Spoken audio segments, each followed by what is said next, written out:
I say we get started. Cool. Nice. Okay, we have Gracie and Eliza Huffman here from Lighthearted. Thank you guys for joining me for an episode of On That Note, the very first one where it's in person and multiple guests. Whoa. Let's go. Yeah, so thank you guys. It's an honor to have you here, and especially for such a milestone episode. Come on. Yeah, we're honored to be here. Crazy. Milestone episode. Let's go. It's going to be a great one. You can watch on YouTube, see our beautiful faces, as well as the beautiful album cover here, Van Morrison's Moon Dance. What made you guys pick this one? We just love this album. Yeah. Or at least I do. I think we both do. I think it's fair to say we love it. Yeah. Yeah, you had to come together to decide. Well, and Eliza introduced me to his music. So. Really? I gotta say, this one, my friend got me from like a thrift store, and I only really knew Moon Dance, and the record is scratched pretty bad, so... I mean, it does say $6. So yeah, it does say $6, and somebody's name is written here or something. Stamped their Yeah, I'm not quite sure ownership on there. what's going on, but from what I have heard, it is pretty good, despite the scratches. And Moon Dance is awesome. I can't remember what other songs are on here that I might know. And luckily Stoned there's me. Spotify where you can listen to it and then just be like, oh, Yeah. cool, I have the record. That's kind of what I've done Yeah. with this one in particular. But Yeah. he's great. He's got a crazy voice. Mm-hmm. Do you guys see his music and y'all's music, like any similarities, any influence at all, or just happens to be an album you really like that you don't really take much influence from? I mean, I think in subconscious ways we take different notes or different sentiments from the music that we like and listen to, but I don't think this album in particular was, oh yeah, let's go for that. Like, we definitely have had some albums that are more of references for vibes that we want to go for, or particular sounds that we want to go for, and this one hasn't ever been like a reference track or reference album, but I think we've definitely taken... Even our influences are more like we might not necessarily be able to pinpoint it. Mm-hmm. It's hard to really like map out those influences, which is kind of cool because certain things that you would never expect somehow slip in there. And other people are typically better at being like, this sounds like this. Yeah. Right. Like, I love Coldplay, and I don't know, I wouldn't say any of our songs sound particularly like theirs, but my dad always thinks, he says that Again and Again is like our Coldplay song. I was like, oh, I would have never thought that. I would Yeah, never I kind of see it. It's the most rock and roll tune you guys have put Yeah. out so far, Yeah. which is really exciting. It's probably my favorite, maybe just because of that. Although I was listening to The Cold again, Yeah. and that one actually scratches a certain itch. I do really like that song. Come on. Thanks. And I was stoked you guys went to Coldplay. Y'all were like Dude. front row, right? We Yeah. were... That was insane. It was very fun. It was the way that I like to describe it. So it was our whole family. So it was mom, dad, our brother Miller, the two of us, and then my husband Brooks. And we had a blast. Like, we were all in the front row, but it was really Gracie and I's moment. That's how I like to describe it. Is we were just having a blast. And The amount of like, I kept getting texts of like photos of us on the Jumbotron, and I was like, I can't believe I'm being perceived right now Right, by right. anyone. Like, I was not expecting that. It was like, oh, other people can like Totally see see us me right now. freaking out I right was now. like, but it was awesome. oh, It was really yeah, great. we look up and there'd be like a camera in our face, and I'm like, I get it. We're having our cute twin moment when they're playing Warning Sign, like we're freaking out. But That's awesome. I got to see them back in like 20, I want to say 13 Okay. or maybe 12 when they had done the Milo Xyloto tour. And they gave everybody Epic. those wristbands. that's when they like pioneered that technology. Right. A lot of artists use it these days. But Yeah, I'd they're never the seen first that ones to do before. it. Crazy. It was insane. Yeah. Did they do it again at y'all's show? Yeah, so Nice. they've done those on the tour runs that they've done since Milo Xyloto. Since Got you. they sort of started that. Oh, okay. So they just kind of kept it. Yeah. I got Yeah. you. I mean, it's so cool. How could you not? I Yeah. can imagine doing that one time being like, it doesn't like hit as hard. And Yeah. it's so funny, like, before the song even starts, all the wristbands would turn yellow. Of course. And it's, it's so And then they're gonna everyone is play sort yellow. of clued in. It's so funny. That's Everyone's awesome. Like, yeah. and they start it, and you're like, oh, okay. And I'm sure they know the what members of Coldplay themselves think it's cool. They also, I can imagine, think it's a little like on the nose. Like it's Right, definitely right. a production decision most of the time, but it makes me laugh. Sorry for the ambulance, everybody. There will be a train later, I'm sure, maybe Oh, two. for sure. I've been thinking about maybe doing a segment where once the train comes through, like that means some new segment starts. But I haven't thought about it yet. If you know when the train comes, like the time, maybe you could like. That's true. We're gonna. Have a train schedule on my board over there just in case.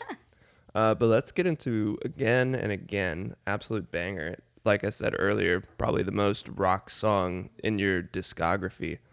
When you wrote it, I know sometimes songs can start off either on one instrument, guitar or piano. From the beginning, did you guys feel like this is going to be a rocker, or did it evolve into that later? So I think this song is similar to The Cold in a sense where I wrote it and didn't really anticipate it being anything other than like acoustic guitar. I would say the main difference between The Cold and Again when I was writing, the difference is that The Cold, I was in a really, really sad place. And then Again and Again was written out of a very different emotion of like being maybe frustrated Frustration, or angry. maybe? Yeah. And so I think it's cool that The Cold evolved into somewhat of a more boppy tune, because I could not really see it as anything other than like lethargic and more low timbre wise. But yeah, Again and Again was written. Yeah, I was pretty mad. There's just like a relationship that we couldn't really figure out how to like move on. And I kind of was like, yeah, it's over, and kind of like made that decision. Then this person just kept coming back, like understandably so. It was like a really great relationship while it lasted, but couldn't really come to terms with reality. And so it was just written when I was like, oh, you like, this is hard for me too.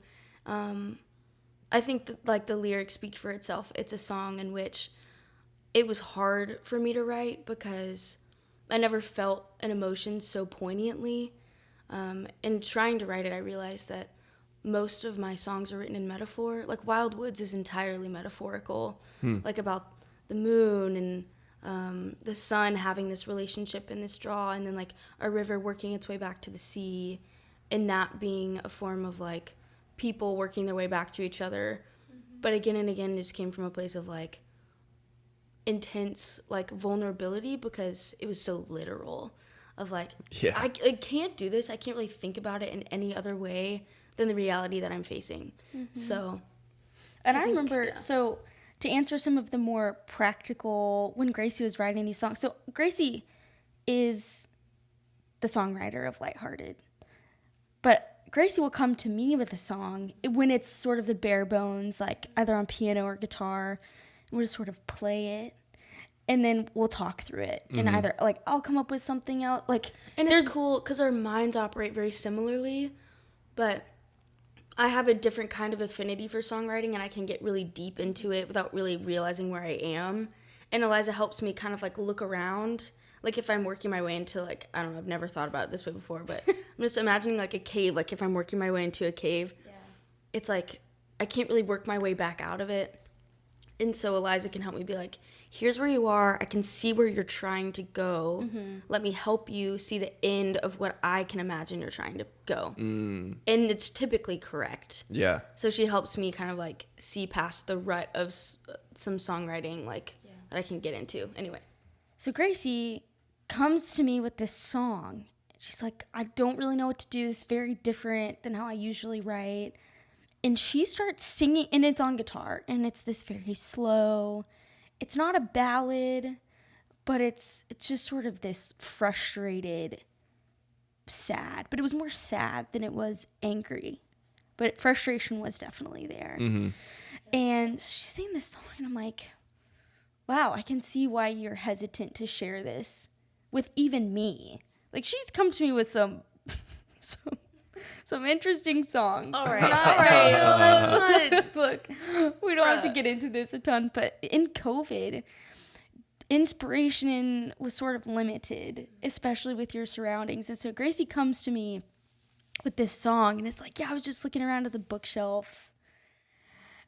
It's not important to get into the detail, but this was the first time I told Gracie to drop a song. I was like, you're not going to like this song when you're done with it. End. Yeah.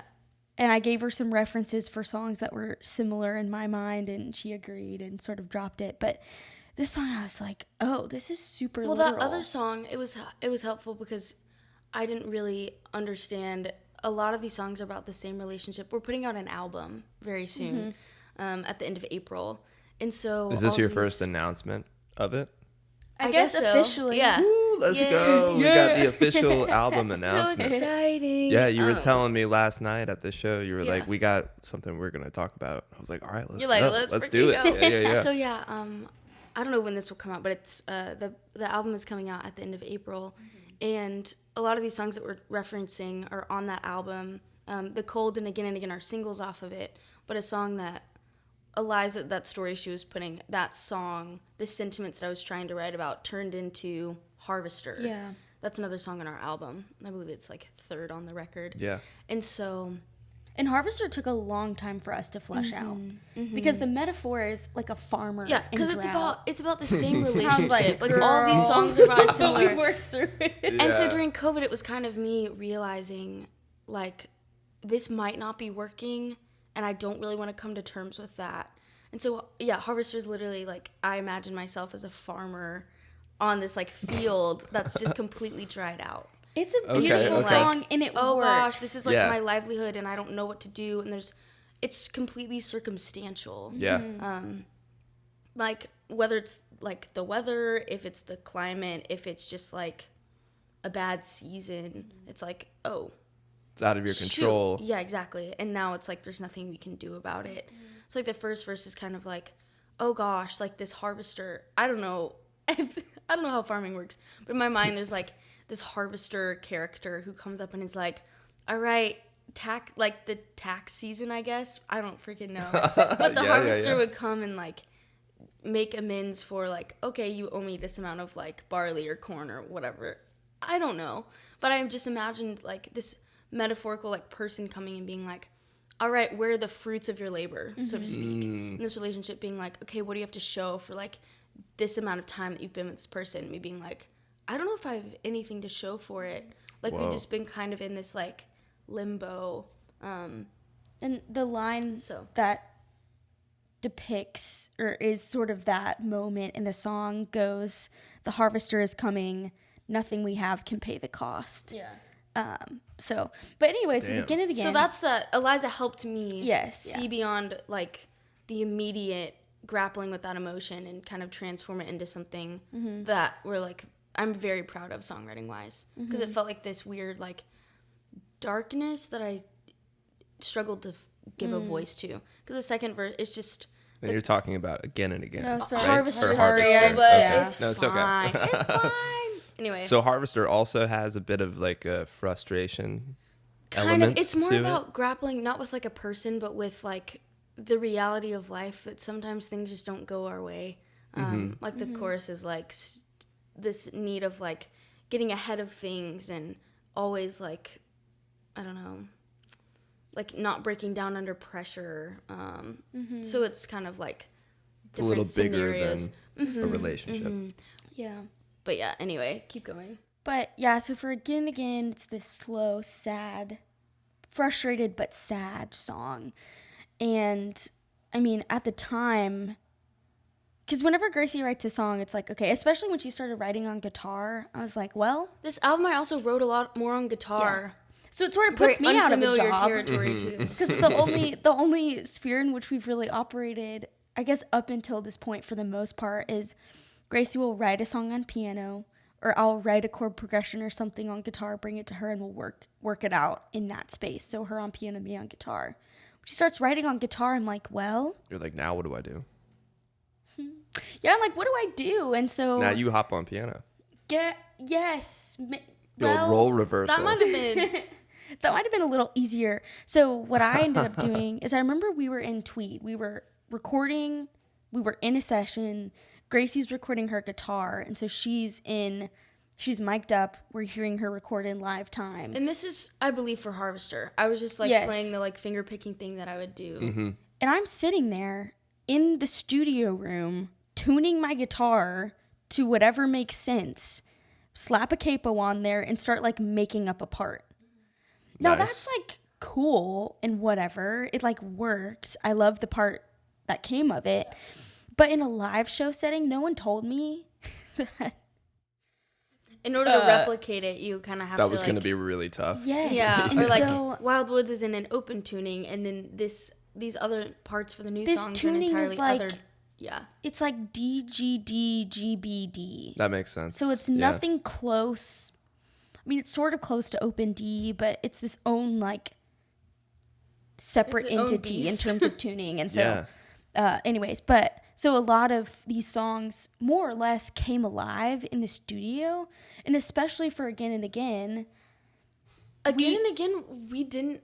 There's a session we had in Tweed in February of 2022. Mm-hmm. It's like last year. Mm-hmm. Then we kind of just sat with these like bare bones that we made, and then we fleshed them out again. And like Again and Again was really like we were all kind of there. We had 30 minutes, which in the studio world is like no time at all. It takes 30 minutes to like mic up a guitar. Exactly.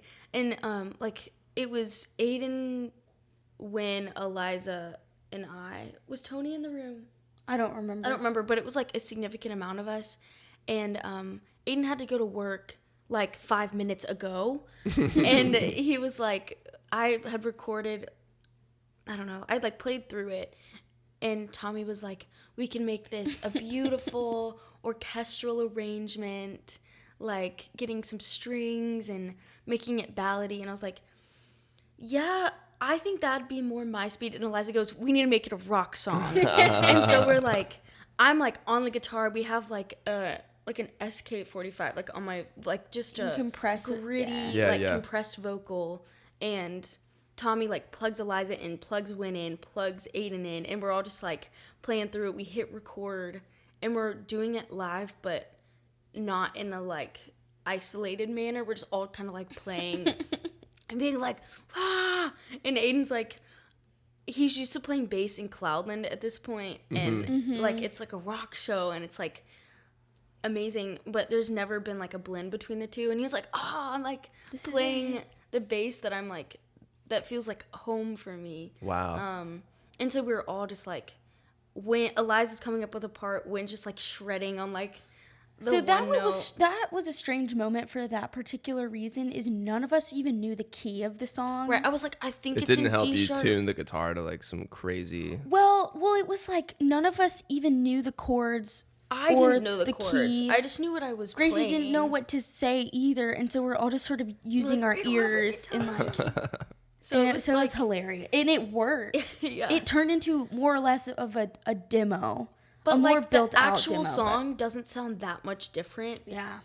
So it was like Kinda really wild. funny. That's funny. And so then we like, after like the next day, we like recorded everything in like a way that was more, I don't know, conducive Structured. to like actual recording. Yeah. That's good. You like summoned It was the cool. Yeah, spirit yeah. for a moment, and then you used that as a template. Yes. And then I left. I was like, I had work or something. I don't remember what, but I get a text Oh gosh, yeah. from Tony and Tommy.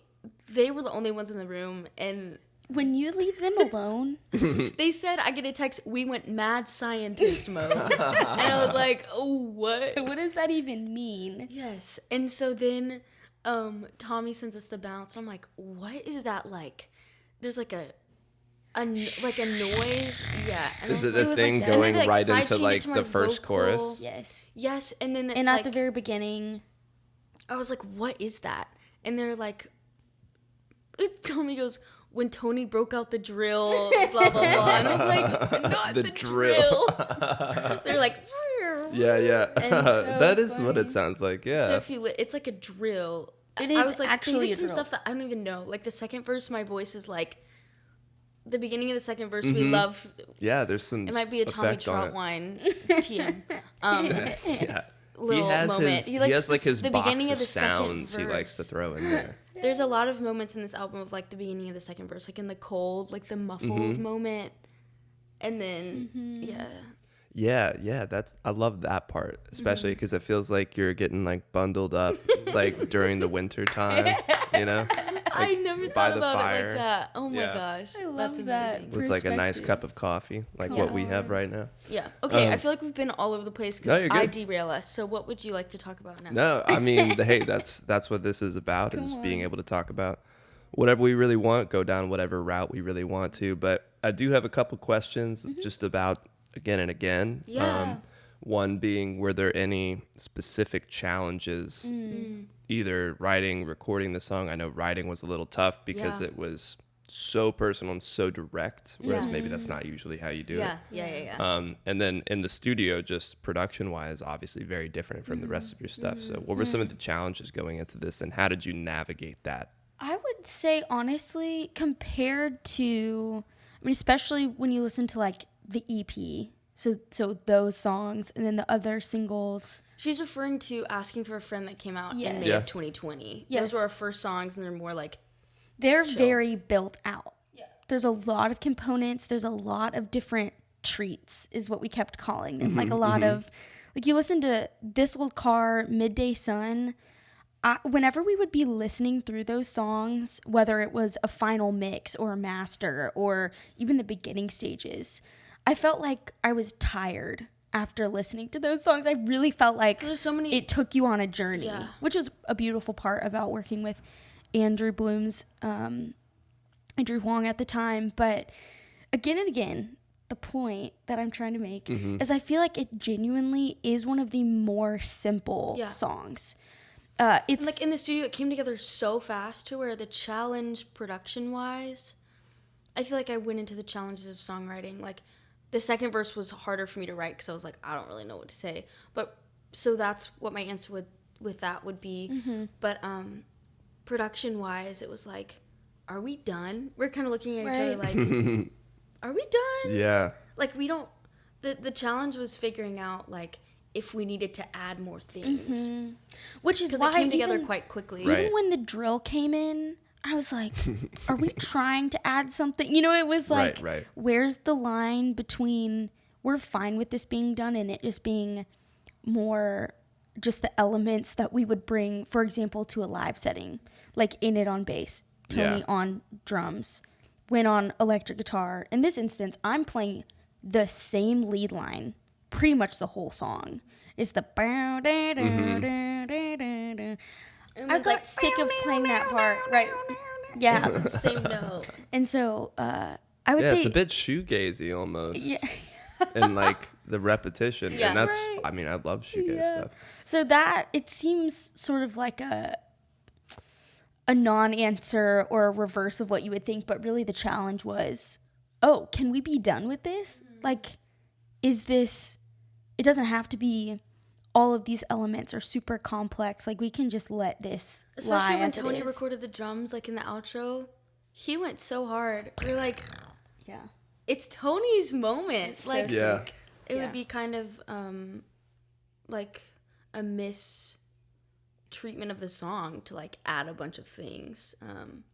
So It could be really tempting to just keep going and adding and doing layers and Yeah. doing more layers of and it's like the you, same it's instrument. harder to know what to take away at Yeah. that point. So Yeah. that was the biggest challenge production wise, I would say. Gotcha. Interesting. Yeah. It can be not as expected that you would think, oh, it's harder to restrain yourself than it is to just keep going. But I feel like, especially working with somebody as talented as Tommy, Yeah. who can make pretty much anything happen, like Yeah. any kind of sound you want, any vibe you want to create, it's going to happen. Yeah. To be able to limit yourself to like whatever box of colors you have in front of you is its own virtue in a way. Yeah. Yeah. So going into the next song or the next time you're in the studio, what lesson do you think you'll take from maybe the last song again and again, or even just over your course of writing and recording? Oh my gosh. I think the biggest lesson from just this record in general, there's beautiful moments that happen from the spontaneity of not preparing. But I would say, like, even just being at Tweed, they have this lovely program where they have students, and they'll sometimes let bands come in to where the students can learn while having a live band to record. And so that was what we were able to do. We were able to be in the studio and like record these songs. And even with like the album in general, there were some songs, like the second track on the album is called Riverside, and I had barely shown that song to Eliza before we went in to record it. And it turned out wonderfully. I don't think for this project I would change anything.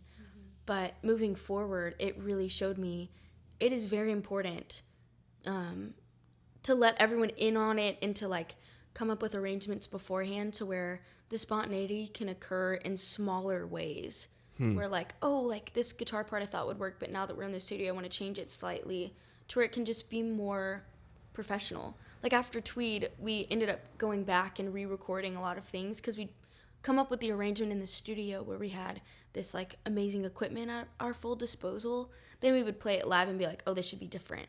So a lot of it we ended up re-recording, which it's all part of the process.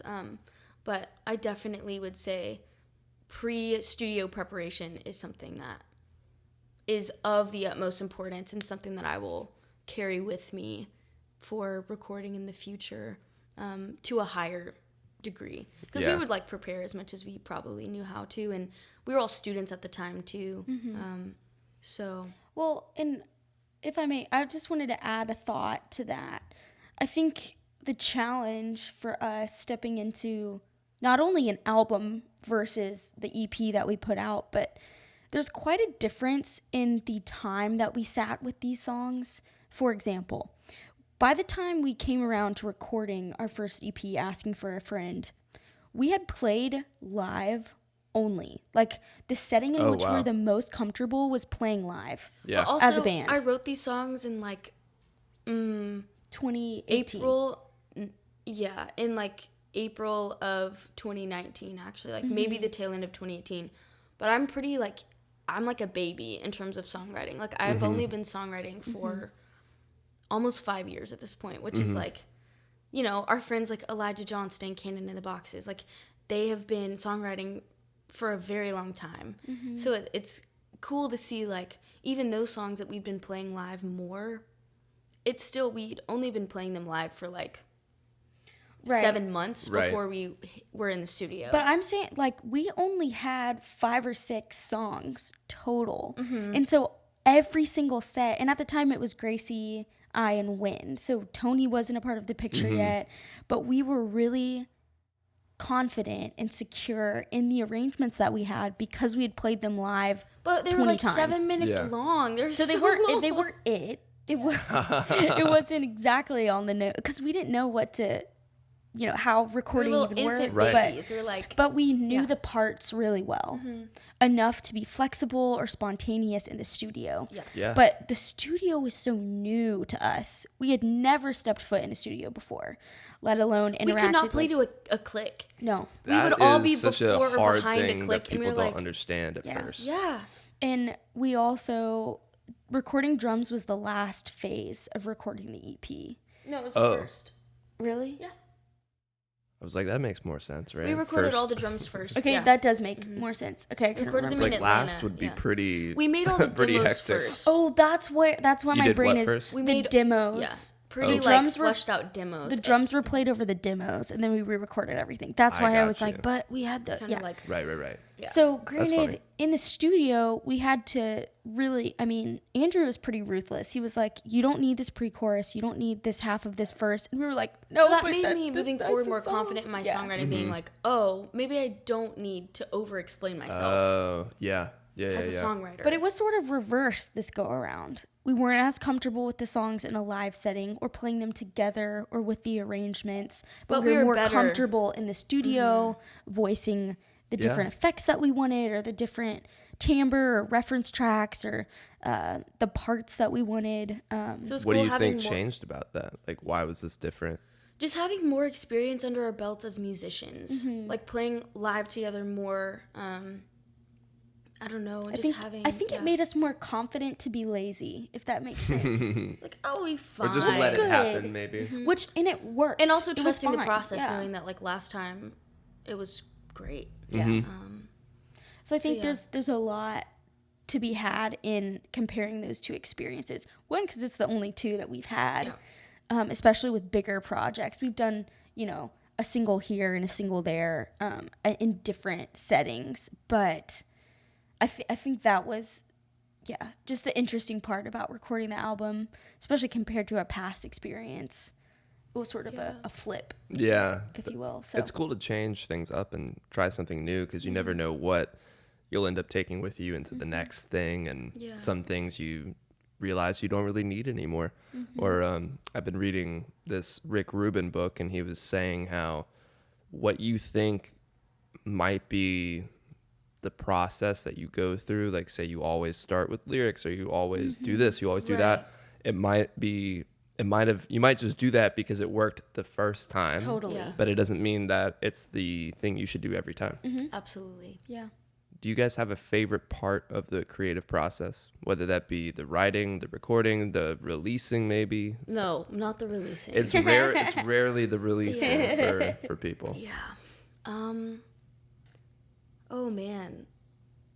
It depends on the song, but my favorite part of the creative process is when I have a very solid idea, essentially when I'm working on the song. When I have like the way that I write is I just like play the guitar or piano and I sing and write the lyrics simultaneously. So I'm coming up with like the instrumentation, the bass instrumentation, and the melody and the lyrics all at the same time.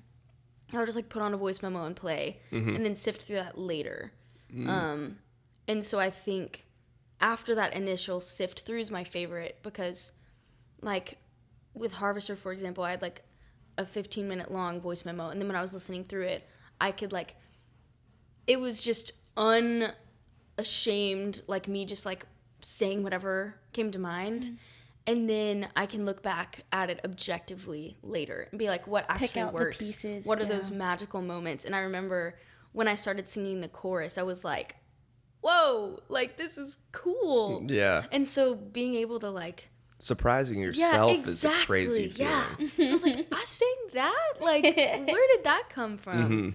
And so after that initial sift through, when I have those magic moments that I know are working and kind of can become the baseline of a song and kind of like building around it, I think that is my favorite part. Like when I'm kind of in the middle of the songwriting process and I have a solid base, starting to write is hard. Yeah. Because I always am like, okay, there's like a quote by like Pablo Picasso that says like inspiration comes, it just has to catch you working. And starting to write a song can be really hard because I never know if the inspiration's going to come. But I know that it's very important to sit in that like in between being like, okay, I'm ready for it, and I'm like, yeah. Chris Martin also talks about like inspiration as a wave, and they released an album back in like 2019, the end of 2019, called Everyday Life. That's like a concept album inspired by like Jordan, as like their culture and kind of like political unrest too. But they weren't expecting to write that album. They were just kind of sitting, and then they like had inspiration for a couple songs and just kept going and kept going and kept going. And they said it was like a wave that they rode all the way to the shore. And so I like to think about songwriting as in terms of that. Like sometimes I'm just in the ocean, like, oh, here's a wave. Oh, just kidding. And so whenever there's a cool, like Wildwoods was that. I started writing and I was like, oh, we're like, keep going. Yeah. And so, yeah, I would say once that initial like crux of the wave happens is my favorite part of the creative process. When you like start to become aware that this is now like, something this is that cool. will stick with you, as opposed to like living on your iPhone voice memos forever. Exactly, yes. And yeah, I would say there's so many now that I have more songwriting under my belt, I have more songs that I'm very proud of. And then that lends itself to being scared that I won't write a song of that caliber that I'm as proud of again. Right. Yeah. So, but it always comes back. Yeah, it's It really always cool. comes back, even when it doesn't feel like it. Yeah. So that's my answer. Long-winded Yeah. answer of what my favorite part of the creative process is. Yeah. What about you, Eliza? So I would say, and I was thinking about this, and I think it's a couple different places in the creative process, but they all feel similar to me. So in general, I would say working out a song in the context of the band. In a particular moment that comes to mind that is always my favorite, it's preceded by many moments like it that more or less, you miss a note, or Tony like misses a hit, but it was so close. And we're working out like specifically like in the backside of, I think Gracie referenced it earlier, but Riverside, the second track off of our album. There's a part in the back end where we do like these hits. I'm not going to be able to articulate it in a very specific way, but basically like the guitar parts coincide with these drum hits. That is very hard to... Now it's like second nature. Now Like, we it's have funny. it. We have it down. But even like, there's the sentiment with like practicing. It's like you don't practice until you get it right. You practice until you can't get it wrong.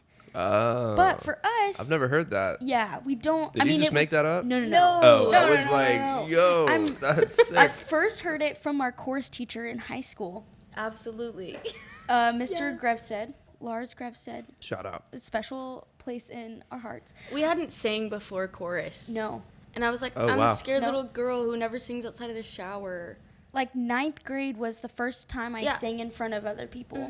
Wow. And it was in chorus. And Yeah, he yeah. really like believed in us and was Yeah. like, you have amazing voices. Like he encouraged us to like sing a solo performance at a, Dessert cabaret. like a showcase kind What? of thing. A dessert cabaret. That's what he So called freaking it. It was fancy. like choral pieces Like we would perform, intertwined, things intertwined as a with whole like group. solo Oh, okay. I performances. sang like a Coldplay song. Yeah. I sang But One he was and like, you Only should by do Adele. it. And I was like, I'm so scared right now. Yeah. What? But Anyways. I'm sure he got that from someone else. But that's where I first heard it. Yeah. So Funny how quoting those Mr. things Griffin. stick with you. It is. And so, but for us in the context of a band, when we go into a rehearsal space or time, we typically allocate like 3 or 4 hours. Yeah. Typically around 3 is the average, but I mean, we'll be in a practice room for like 4 hours. And even then, It's like, and we're it practicing a flies 30, by. 45-minute set. Yeah. So hypothetically, we could go through the whole set upwards of 3 or 4 times. Right.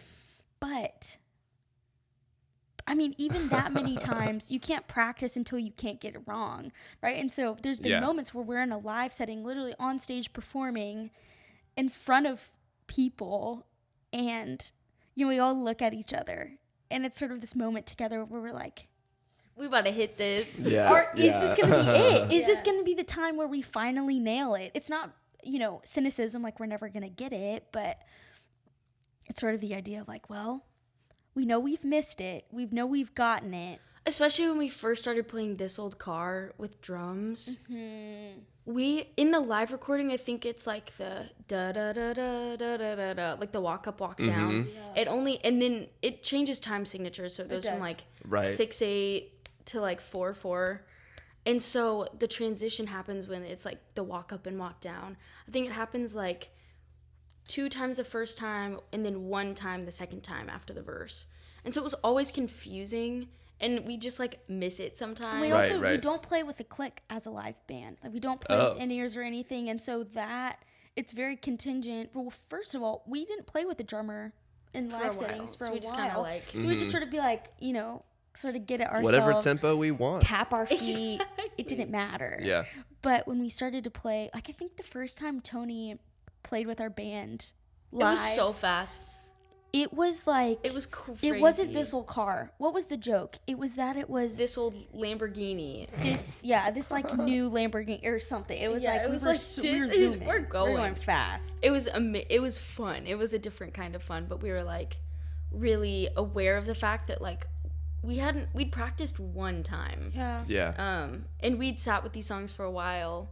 And Tony just hadn't, so we kind of like didn't really know how to explain things, and he's an excellent drummer, so we like figured it out. Right. Obviously. And Tony was actually Andrew's intern at the When we were time recording that we our were EP. recording Oh, the EP. whoa. So he had heard these songs plenty of times. Yeah. And was actually there when the drums were being recorded. We went to Atlanta, and one of Andrew's friends, Colin Agnew, had recorded the drums. So Tony was there for all of it. But Colin is an amazing drummer. He's crazy. Like listening to him, like, oh yeah, like that makes sense. And then Tony's like taught me, like even on Stains, like the parts, and I'm like, how does anyone ever play? And Tony has said, he's like, I think it was meant to be that even though I was there, I didn't track drums on the EP. Yeah. Because he's like, I played differently because of Colin's playing on that EP. He said, Wow. I have He's learned such an so excellent much drummer, about being a drummer because of those parts. And now he's playing those parts. Yeah, and now he exactly. plays those crazy. parts. It's kind of crazy. Okay, anyway, you were talking about your favorite part of the creative process. Yeah, and so there's times where we're looking around at each other, and I Yeah. look at Tony, and I'm like, hell yeah, we're about to You're like, do this this. is it. And then we did. Like, I remember when we played at Terminal West late January, opening for family and friends. It felt It's like one of my favorite Atlanta venues. Yes, it We've was only, awesome. I don't know how else we would have played it without family and friends like welcoming us onto the bill. But It was very kind of was them. cool. We were. I mean, it felt really. It was one of those moments where you're like, man, we're sticking with this. We're doing this. Yeah. And we practiced our little booties off. We did. Oh my got gosh, to. we were so. We were like, we're playing 9 songs in 40 minutes. yeah. And songs are like And 4.5 minutes. Not a you lot do of the math. talking in No. between. And I None. mentioned this earlier, but the tunings. tuning. Yeah. We're like, The okay, this tuning. guitar's in this, and then I'm gonna take it for this song, and I then I'm mean, gonna retune it and then we put had it back. 5 guitars up there, That's a lot. and that's not like abnormal. That's the same for amount of larger band acts. members. Yes, but we brought like all these guitar. That way, I could just pick up a guitar, plug it in, instead of having to retune it. But that show, we nailed it. We did. I mean, we nailed it. We looked around. it's because we practiced Yeah. ad nauseum, like Yes. until we couldn't get it wrong. Yeah, it was crazy. So that was special. That's my favorite part. Those Because ones were even like, if the songs are already recorded, they might already be released, but Yeah. working it out in In a live setting. is really special. Yeah, and it's cool when, I mean, I didn't play live for a long time until like last year. So taking these songs that I've known for a long time Yeah.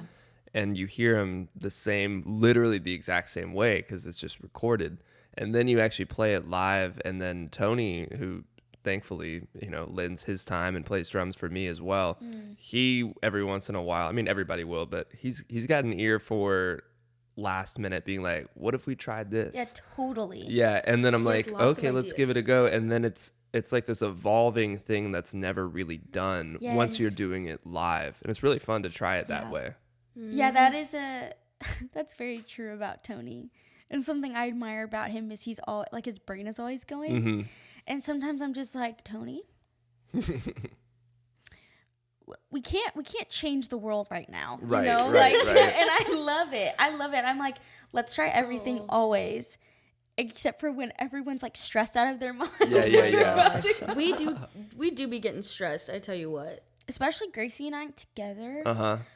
Especially when it was, oh my gosh, we have a lot of stories, but It's just a sibling bickering that's so like natural and a part of like Yeah. just our closeness together is that we're able to communicate in a way that's like very direct and rude. That you probably wouldn't pushes talk each other like that to other people. Never. But that, because we like- know that we love each other. So Right, right. Win, especially, he's just been around the longest out of everyone. Yeah. And it's been the 3 of us, especially like I think there was a moment where Gracie and I were sort of caught in this cyclical argument where we were just like bashing each other basically. Verbally. And Win, And Wynn's just verbally. sitting there. Win is just like, I don't, and we debriefed don't worry, we debriefed the We're time. like, sorry, Win, this happens, and you just gotta let us ride it out. And like, he was like, so should I sorry. intervene? But he's also, I mean, he's probably, his picture probably comes up in the dictionary when you see pacifist. And that's not like a dig on him. Like, he really, he's like, I'm not trying to fight. And I'm like, respect. He'll But just Gracie noodle and on the I, guitar Keep the until we're peace. done. Gracie and I are trying to fight. Not always. But maybe, When we are, we're maybe a like- little bit here and It's there. like, no, I'm right. That's it. Right. And both of us have that same sentiment. So obviously one of us is wrong. Yeah. Like, Well, you have the foundation of 20-something years of living together, including the womb, being twins. So you have a little room to jab each other. So everyone being like, okay, this is what we're kind of getting ourselves into. Yeah. In those moments that are becoming more like few and far between. But Yeah. There's one time when the worker at New Cheese Space. they were was like- recording our session and we were arguing whether we should start a song over or not. And I was like, I want to start it over to where like we can like practice it fully. And Eliza was like, we don't need to. And it became this whole argument of like back and Probably forth. like 10 minutes. And they're recording it just for like And practice. so this guy, he's sitting They're back recording there. the argument. And I totally forgot that was happening. Yeah. But afterwards, he was like, thanks for letting me record your session. Do you want to hear some of it? And so we like immediately like, were like, "Oh, let's hear the shit." argument. And so we were like kind of off the mics. But Wynn's guitar's plugged in, he's like doo-doo-doo, doo-doo-doo-doo. And like Tony's like hitting the snare. Soundtrack to the argument. Yeah. And I think Aiden was a part of the band at that point too. So like they're all just kind of like noodling and they're just like, we don't know what to do. you can hear the like tension in the room of like them just like side-eyeing each other being Yeah. do we intervene?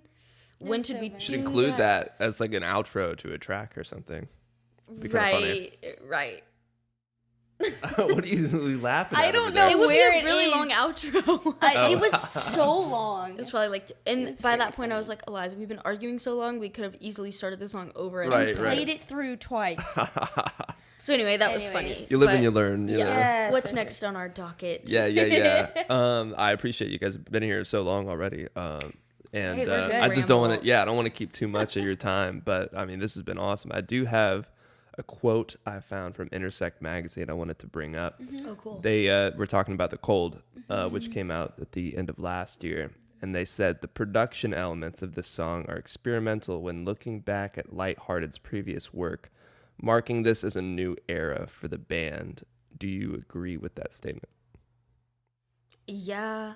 The Cold especially was, trying to think of the new elements. The thing is, The Cold is kind of like a turning point in this album. And so it felt like the song transformed too much when we were producing it. Because I was like, this was really a sad song that was really like coming to terms and like reckoning the fact that this like relationship probably was like not working anymore. And yeah, and then it was like transformed into this like and I was Yep. like, this feels like it needs to be like this tension and like this push and pull. And so it was another instance in which I left, and then Tommy and Tony, Again, they do the common craziest shit when they're Yeah. just them.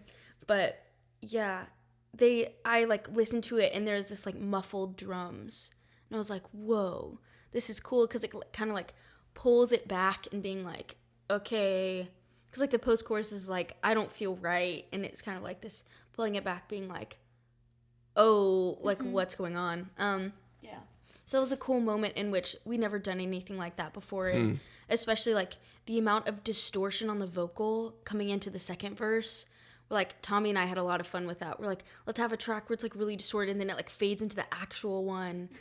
And then Wynn's guitar tones are just like all Yeah. over the map in the best way. Wynn Yeah. loves the Q-tron. And so we're like, go to this was town, actually King. a really sweet moment. Yeah. So whenever we would play live, the three of us, but even now, he would turn on the Wynn- Q-tron and be like, Wynn would just like pop it on and just go for whatever he was doing. Right. And we're like, okay, King with the Q-tron. What does the Q-tron do? It's a so guitar it's like pedal, an right? Q-tron- envelope filter. It's an envelope Oh, filter. okay. So it's sort of like the John Mayer's gosh, what is that song? I don't know what you're trying to say. It's like the Oh, that one. well, I'm not the man I used to be lately. Oh, that sounds familiar. Golly. It'll pop in at some point. I Don't Trust Myself with Yes, Loving that's You. right. I was going through From the lyrics in my head. Continuum. Yeah. It's kind of like Yeah. that. Go listen to that. That's a Qtron. Okay. So it's this envelope filter, but it doesn't really fit our sound. Yeah. Especially at the time that he was popping it on and off. And so he's been sort of Scheming. because it's on his board. It's like there. But whenever we're like in the studio, it never comes up. Mm-hmm. But he was like, what if we put Yeah. And so it's put just the a lot Qtron of on? different parts that he was like in the background being like, Mm-hmm. yeah. Sneaking them in there. Yeah, exactly. And so at the end of the song, he just like recorded a lot of them over one another. And it was really cool to be like, oh, let's go.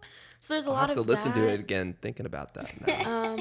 I mean, I have it like, and I do this thing where I'll like write out descriptions of the songs in like a press kit moment. And so I've like written about this, but I can't exactly remember all of the elements. But yeah, it was like the distorted vocal, the like muffled drums, just the kind of like, I don't know. Tommy just took that and transformed it into something that was cool. a different kind of beautiful. And then what's neat is we've been able to use sort of that idea of the muffled drums to more or less create like we've a different introduced palette, of sound. We've introduced that different palette in other songs as well. Like the title track of the album From Here On Out has some, I mean, it's not exactly the same, but it has sort of that realm of It's kind of like a little sound, slight sort of thread. interwoven. What was the first song that kind of felt like, oh, this is the new quote unquote sound? Like, was there a moment where you realized, Well, 'cause oh, the let's go record- this direction? The record kind of progresses from beginning to end. I like to say in kind of like an upwards slant in terms of the amount of instrumentation in the music and like the sentiment of the song and the timbre of the instrumentation as well. And I'll explain that a little more. The first track is called Prove a Thing, and it's really soft and like gentle. In both the way that I play it, like it was just me and a guitar. And then we kind of like built it out a little bit, but it's more like the song really speaks for itself in a gentle way. And in the same way, like Again and Again speaks for itself in a more like gritty way and like frustrated way. And the interesting thing is like Prove a Thing and Again are like the bookends, and they're in the same tuning. And it was like the album has a lot of different things going on, but it's like at the root, they're like pretty similar, but with very different sentiments behind it. And so then like, it kind of is like my progression with like, in this relationship, not really intentionally, but I laid out the album and I was like, whoa, this is like, Prove a Thing is like talking about like, you don't have to prove a thing. Like, I'm just like, I just want to like be with you essentially. And so it's like this really sweet, like unassuming thing. And then it progresses, as like time progresses and like reality sets in of like maybe everything isn't meant to work out and maybe we just have to like figure it out. And so I would say like the album is kind of a lot of different things. Like we don't really have like a sound in particular, but Riverside is really like fun and being like the like chorus of it is like regardless of what you've done, that doesn't really matter to me. Like the same kind of sentiment of like, I'll dirty the water so you don't have to come clean. And kind of like being able to just kind of not in like things don't matter. Like I think who we are as people shapes, or like what has happened to us as people shapes who we are in a way that like is really cool. Like that's what Stains is about, of kind of being like, all right, I'm not going to disregard the things that have happened to me, but kind of move on from that in a way that recognizes their importance, even if they're not like the greatest things ever. Anyway, like having like learning the lessons of something, and even if it doesn't serve you, you just like, and trying to like not forget about it, but remember it in a way that's like, even if exactly. So Riverside not being like disregarding everything, but kind of being like, let's just move on from that in a way that like is healthy. Of kind of being like, you don't have to like justify all the things that have happened in your life. Like, you are who you are standing in front of me right now. Anyway, so then like Riverside, and then Harvester, and then The Cold, and then Ghost and Wildwood. So it's like a progression of like.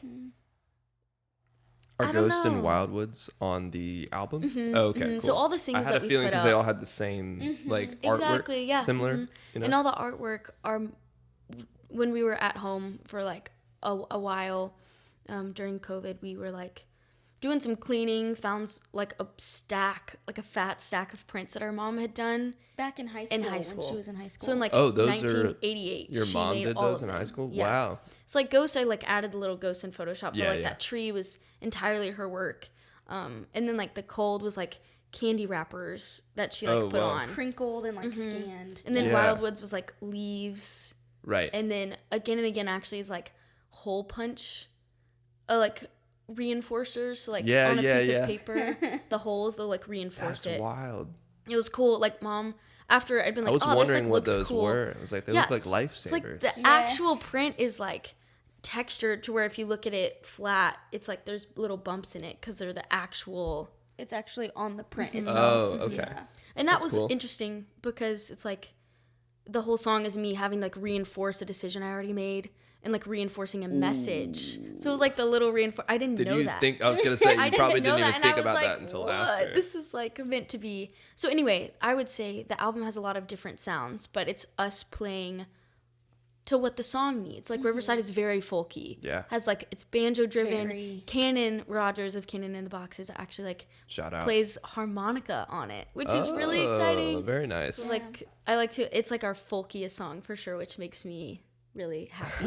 But I imagine us as little frogs just like playing it in the forest on our Music logs. video idea. Come on. You guys Right. dress up as frogs. Right. Absolutely. Golly. So anyway, the album kind of it's a lot of different sounds, but as the album progresses it kind of gets more I don't know. Like Again and Again is like kind of the And it's hard to imagine songs, and you were mentioning this, but it's real. Like when you hear "Prove a Thing" when the record comes out, and juxtapose it to "Again and Again," it's like, how are these on the same record? Yeah. But all of the songs in the context of the narrative arc of the album as a whole, they fit together in a like really Right. unique even way. I realized this afterward, like the way that I pronounce words, it's like me coming into like self-realization and like Prove a Thing is more I like not slur my words, but they're not as like poignant in terms of like pronunciation. Oh, And then okay. Again and Again is like like Yeah. I'm very on the nose in like pronouncing all the consonants right on the nose and everything being very I don't know. Direct. Yeah, direct, Yeah. exactly. So Prove a Thing is more like ooh, like loosey Flowy. goosey. Exactly. It's not so it even it's cool to look back and be like, oh, cool.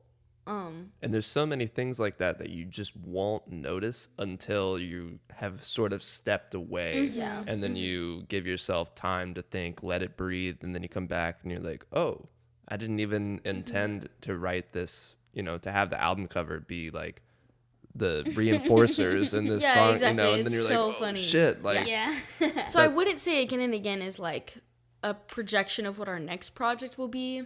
We're simply not thinking that far ahead. yeah. I would love to make a rock record, but yeah. I would say it's more so just like what the project needed in terms of being like, all right, my process through what I was going through when I wrote the album. This is kind of like how it happened. And Right. yeah. You just kind of let it unfold. So that's in what I would front of say. you. I don't know if that makes any sense, but Yeah. Yeah, absolutely.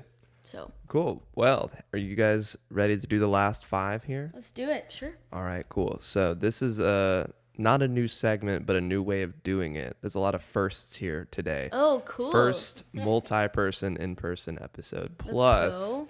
this time I'm going to let the universe decide which last 5 we're going to do. Because usually I just write them down. Oh, whoa. But today we have a magic bowl Whoa, here with let's a go. few different questions. So I'll let you guys pick one at a time. We'll go up to 5. Oh, cool. Best album covers. Pink Moon by Nick Drake for sure. That album cover is insane. It's so cool. I have no idea what's going on. I don't know either. the clown heart that comes out I of don't the know, man. peach, I think, whatever that thing is. Yeah. And there's so much to unpack there. Yeah. And even like the back of it, if you ever look it up, it's like a shoe. It's so Really? it's so cool. I've never. I guess Tommy has the record, so Yeah, I so should you take a can go look at the take a back of peek. it. Yeah. That is my answer for sure. It's just You the had that most, ready like, to go. You did. It's so good. Simply because yeah. Is insane. Its rightful place. Yeah. Also, like Rush of Blood to the Head by yeah, Coldplay. that It's one is so cool. really, really cool. The artists who did that, you can look up their work. There's a lot of like different. It was part of a collection essentially, and there's a lot of other things that kind of look like that. But Even That's their cool. B-sides are different versions of that Yeah. sand swoop looking thing. I really like Fox Warren's album cover. Fox Warren. it's like Andy Shelf, one of his Oh, yeah. projects. Yeah. Yeah.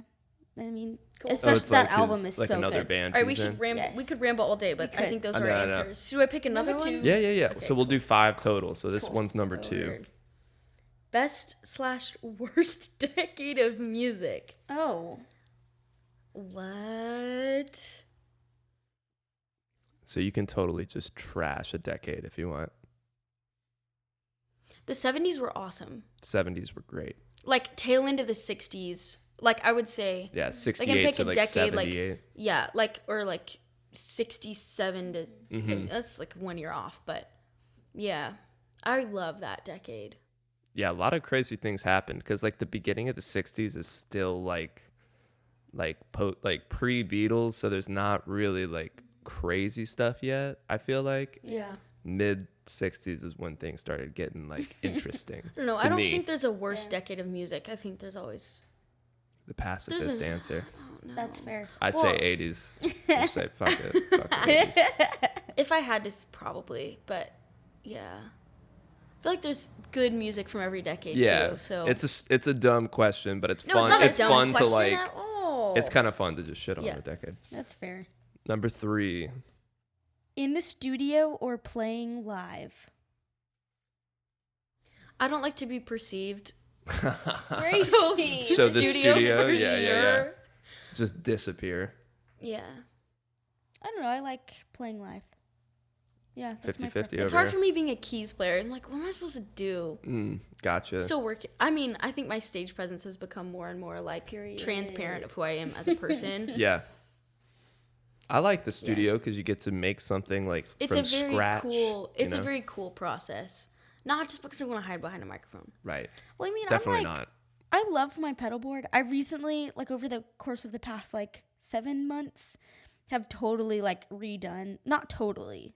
There's 2 pedals on there still that have kept. Yeah. But I'm like, I just love getting to manipulate sound in real time, especially with like effects and different things. I would say also in the studio, being able to like record more than one version of me. I always Yeah. hear so many harmonies in my head that I'm like, oh, it'd be so That's cool. fair. So being able to stack all of them Right. and have it all there is just And so that's what's cool about playing live is we obviously love to harmonize together, but in the car whenever we sing, we'll pick we'll both be on harmony. Which is And so it's awesome. sort Nice. of 'Cause frustrating. the lead singer will be singing melody and then we can pick like because we just love singing. But in annoying. a live setting, it's like we only really have. I mean, I have the most choice. 'Cause she's doing the melody. Oh, yeah. I have choice of like, do I want Above to or go below, higher yeah. or lower? Right. But Right. you have a little bit more options. Anyway, Yeah. that's a good the question. studio. Okay, number 4. Yeah. Number 4. Okay. Underrated artist at the moment. An artist that I really like is Bonnie Light Horseman. Bonnie Light Horseman. Bonny Oh, Light, and then Horseman is one word. interesting. It's like a group that has like Anais Mitchell, who's Eric D. Johnson of Fruit Bats. and then Josh Kaufman of like The National. Oh, I cool. love them. Their music is so good. It's so good. The first time I heard their music, I was like, why are they doing everything that is perfect in the highway? Yeah. That's not fair. Lots of reference They're tracks. just from excellent their 2 musicians. albums, They have yeah. lots of like experience under their belt as solo artists. And so it's cool to see that come together. Yeah. Last year I saw them live 3 times somehow. Where did they play? The first time was here at the UGA Performing Arts Center. And then That's I saw epic, them. yeah. We saw them open for Bon Iver in Asheville. So sick. And then they played at Terminal West in October. Oh, cool. They headline December, Terminal yeah. West. Oh my gosh, they're just excellent. That's so good. So Bon that's all Iver I'll say live about is that. like an I know. insane experience. I'm like, Tony's always wanted to do a Bon Iver cover band. He had the idea the other month. And I was like, Bon Iver can barely replicate their stuff live. Like, they Sure. have whole, like, it's crazy. it's a situation. It's like they're They all going have to space. microphones. Yeah. Yes, they all have, like, synths and guitars and Yeah. all these things. I'm like, heard? Yeah, that was one of the best concerts I'd So seen good. was Bon Iver. Did you see them in Atlanta? Yeah, it was Cool. at Chastain last year, Love. and it was freezing. They're It was insane. so Insane. cold, and that just added to the experience Yeah, because it's so everybody was like shivering together, and it was beautiful. It was awesome. So I would say everyone who's introduced to Bonnie Light Horseman is like, oh, cool. But I don't think enough people are like let into that world that they've created. Gotcha. So that's my answer. I'll check them out. Number 5. Last Okay, one. Number 5. What's on your musical rotation? Yeah, what you listening to right now? I was in New York 2 weeks ago, and I went to a jazz club, Village Vanguard, and that was amazing and beautiful and everything I wanted it to be. So Brooks and I have been listening to a lot of jazz. Nice. Any particular artists or just whatever jazz playlist comes on? Yeah, I don't have like a particular set, but yeah. Gotcha. Nice. I'm laughing because I don't think my answer could be much, Different? yeah, much more different. I've been listening to a lot of Porches. Porches is so sick. So good. Like I All just Day got Gentle back Hold into him. is so just, Yeah. ugh. That It's like album's not awesome. quite hyper pop. I also do love 100 Gex immensely. Did They're you listen so to the cool. new album? Not all the way through. I've Same. listened to the, yeah. I I'm listened to so, the first like few tracks. I'm like, they're dude, so cool. this shit It's is not. It's not wild. my speed, but it's It just, It's It's a a little time. coked out. yeah, maybe? absolutely. Yeah. But Gracie loves that Porches stuff. is really cool because it's not quite hyper pop, but it has those like elements where I'm like, Right. It's like it scratches that itch, but it doesn't quite go all the way. Mm-hmm. Yeah. so that's what I've been listening. Also, like a lot of bossa nova, like the Stan Getz album, like Girl from Ipanema. Yeah. It's so long that you can just like put it on and not throw it on, worry yeah. about a single thing. I realized the other day I listened to it so much to where there's like saxophone solo moments and I'll know them and I'm like, oh, good, awesome. So that's my answer. Nice. Very good answers. Well, hey, Lighthearted, that concludes our time here. On that note, thank you guys for coming on. It was a blast thanks for getting to having talk us. with you. Everybody needs to listen to Again and Again, the new single, and also get ready for the new album coming out at the end of April. What did you say it was called? From here on out. From here on out. Nice. Well, I'm excited to hear it. I'm excited for everybody else to hear it. And thank you guys again for coming on. Yeah, Thank of you, course. Parker. All right. We'll see you later. It's a changing of the season. Thank you again for joining me for another episode of On That Note with Parker Whirling. If you haven't yet, please make sure to like and subscribe on YouTube and Apple Podcasts, and you can even leave a comment down below to let me know who you're listening to. On that note, I'll see you guys next time.